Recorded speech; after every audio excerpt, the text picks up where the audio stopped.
At sa iba pang balita, pamilya ng napatay na kidnap victim na si Bebot Salibong sumisigaw ng hustisya. Sa kanilang pagharap sa media, nanawagan ang pamilya Salibong na ibalik ang death penalty. Mareport si Perceline Pialago live via phone patch. Magandang hapon sa iyo, Perceline.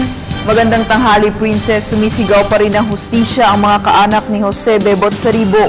Si Salibong ang dating board member at negosyante ng Albay na dinukot at pinatay noong isang buwan matapos makuha ang 40 million ransom mula sa kanyang pamilya.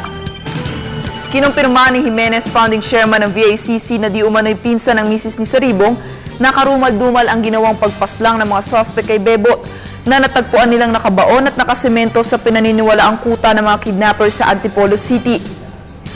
Kaya naman, Princess, nanawagan ng VACC sa Philippine National Police na pag-aralan ang kanilang rules of engagement sa mga ganitong insidente, lalo na pagdating sa kidnapping.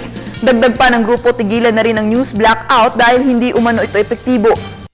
Nais rin nilang ibalik ang counterintelligence ng PNP na matatanda ang binuwag ni PNP Chief Director General Purisima noong kasagsagan ng Atimonan incident.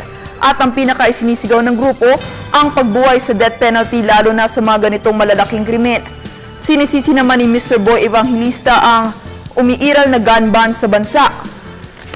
Anya, kung pahihintulutan lang sanang makapagdala ng baril ang mga negosyante at iba pa nating kababayan na kailangan ng proteksyon, magagawan pa sana ng paraan na maprotektahan ang kanilang mga buhay. Nakahimlay ngayon ang mga labi ni Salibong sa Heritage Funeral Home sa Quezon City kung saan gaganapin ang kanyang libing bukas. At yan ang pinaka-latest mula dito sa funeral home sa Quezon City. Balik sa inyo dyan.